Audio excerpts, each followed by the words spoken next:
अस्सलाम वालेकुम नाज़रीन, मां आहियां अवां जो होस्ट अकबर मज़ारी। अवां ॾिसी रहिया आहियो अकबर मज़ारी ऑफिशियल।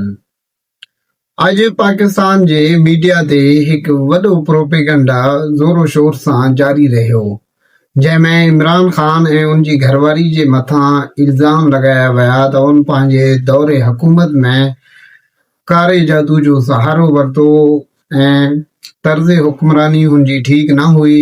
हुन जेको आहे त सिर्फ़ जादू टोणनि जे मथां इन्हिसार कयो, जंहिं जे ज़रिए पाकिस्तान जो मईशत ॿुॾी वियो ऐं पाकिस्तान काफ़ी जेको आहे नुक़सान में हली वियो। चवंदा आहिनि त हमेशह अल्लाह पाक दुश्मन बि कंहिंखे ॾिजे त को ज़मीर वारो ॾिजे।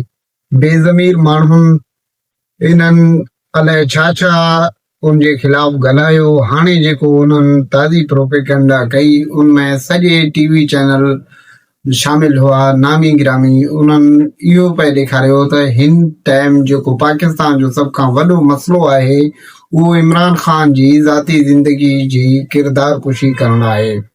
उनजे ऐं उनजी घरवारी ख़िलाफ़ लखें कूड़ घड़िया विया, बोतान हया विया। इहो सभिनी अवाम जे आॾो आहे। अवाम खां का शइ ॻुझी नाहे त केरु केतिरे पाणी में आहे, केरु चोर आहे, केरु साध आहे। पाकिस्तान जो अवाम बाशऊर आहे, उनखे को बि सम्झाइण जी ज़रूरत न आहे।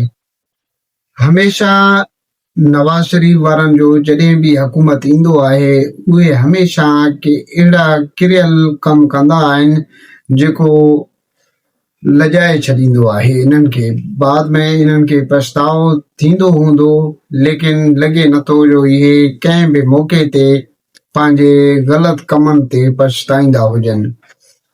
मोहतरमा बेनज़ीर भुट्टो शहीद जे बारे में भी इन्हनि गलीज़ लफ़्ज़ इस्तेमाल कया हा। इन्हनि ग़लति गलीज़ पोस्टूं हेलीकॉप्टर जे ज़रिए पंजाब जे मुख़्तलिफ़ इलाइक़नि में उछलाया हा। ही उहे नवाज़ शरीफ वारा आहिनि।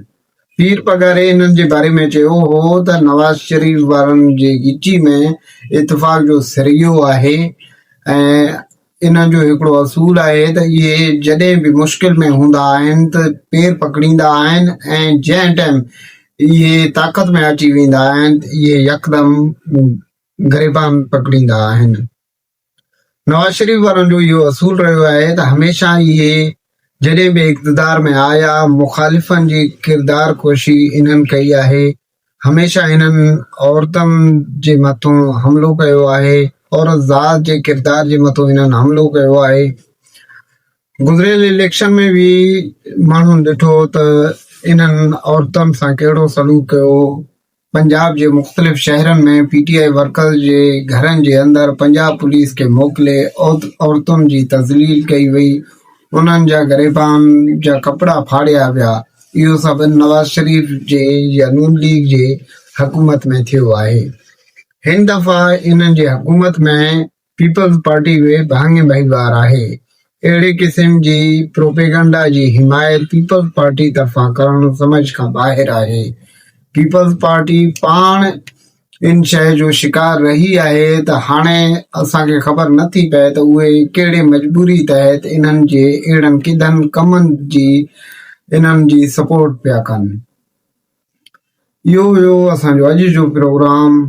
जेकॾहिं तव्हांखे असांजी वीडियो पसंदि आई हुजे त लाइक कयो, शेयर कयो ऐं असांजे चैनल खे सब्सक्राइब करणु न विसारींदा। अल्लाह हाफ़िज़।